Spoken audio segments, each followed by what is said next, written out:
In this video, I'm going to be comparing the themes of Macbeth and how they apply to Macbeth himself and a modern character. More on that modern character later. First, let's start with Macbeth. We'll be going over 4 themes, and we'll be going through them one by one for each character. The first theme we're touching on is deceptive appearances. Macbeth, when he is first shown, it first appears as an honourable warrior, loyal to his king. He's crushed the rebel threats to his king. He has ascended to a new and worthy title. Good trick. Anyway, and then as he slowly descends into insanity and plots the murder of his friends, he maintains this image to the others, as he continues to use it as cover, even ascending to King of Scotland after he murders Duncan, because he maintains this image. He killed Duncan's supposed murderers in rightful rage, and, well, that's it. The mask only slips later in the play, revealing what Macbeth has become. The second theme is blind ambition. Macbeth, his ambition is the prophecies. He seeks the power prophesied to him by the witches at any cost, whether that be murder, treason, betraying everyone who's ever known. He is willing to commit the ultimate act of killing his king to achieve that role, and his ambition would eventually lead to him killing anyone he perceives as threat and lashing out at his allies due to paranoia, such as when he killed Macduff's family to, quote, make an example, losing the support of most of the lords who allied themselves with England's armies and Macduff and Donald Bain marching north to reclaim the throne. There we are, technical difficulties. In the third one, we have betrayal of loyalty and trust. Now, this one is quite simple for Macbeth. He kills Duncan, his king, after he's given him the title of Thane of Cawdor and been in his own house to celebrate the great victory that Macbeth has had. He murders Banquo in an attempt to stop his sons from fulfilling their prophecy, even after he's said to Banquo that the witch's prophecy has no impact on him, and that he doesn't think of them at all. And he betrays the trust of everyone who supported him throughout his time as king, such as all the Scottish nobles. And the final theme that touched on in both characters, actions leading to consequences. In Macbeth, he has several consequences that come as the result of his actions. His wife commits suicide due to the guilt overwhelming her because of their plots. He loses the support of nobles, as touched upon before, due to his lashing out at anyone he perceived as a threat. He is killed by Macduff, who fought against him due to Macbeth murdering his family, which wasn't a good choice. He lost several supporters over that.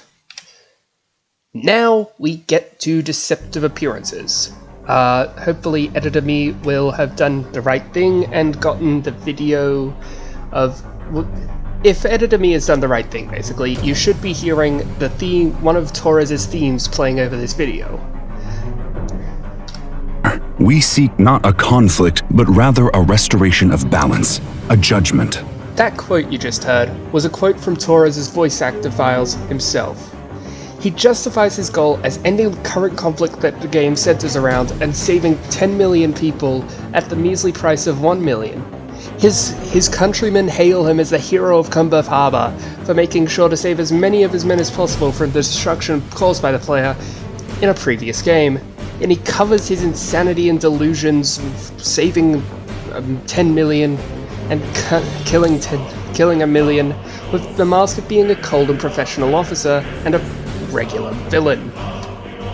His blind ambition. To take the lives of 1 million people 5,000 kilometers away with my very own hands. His only motivation is to use the Alicorn to kill 1 million people in the hostile capital.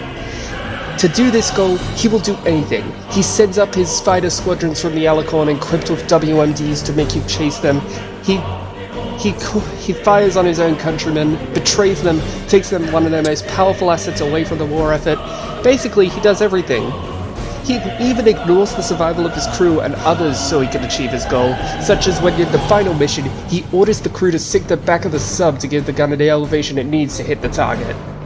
His betrayal of loyalty and trust. 3 Strikes has removed all straggler Erusian forces.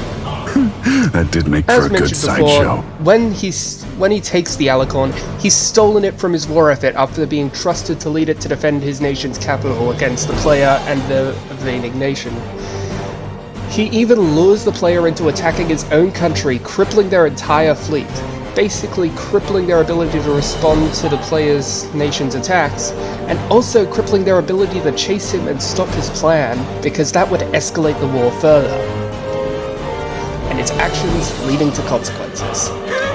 Oh, don't you see? 1 million! 1 million lives! Alicorn is sunk with no survivors. He dies due to his overconfidence and obsession with the skulls. And even though he didn't accomplish his goals, he did accomplish something. He basically crippled Aruge's chance of losing the war by luring the fleet away that would have been present at the battle, removing a good and valuable asset from the country's war effort, and taking with him to the grave several key officers of the Arugean Navy that he handpicked for the task. So there you go, 2 different characters that have 2 different antagonists and how their themes apply to them. However, if you want to do more research into the Ace Combat series and their fantastic antagonists, not just Torres, I would highly recommend either looking at Yellow 13 from Ace Combat 4 or Soloing Pixie from Ace Combat 0.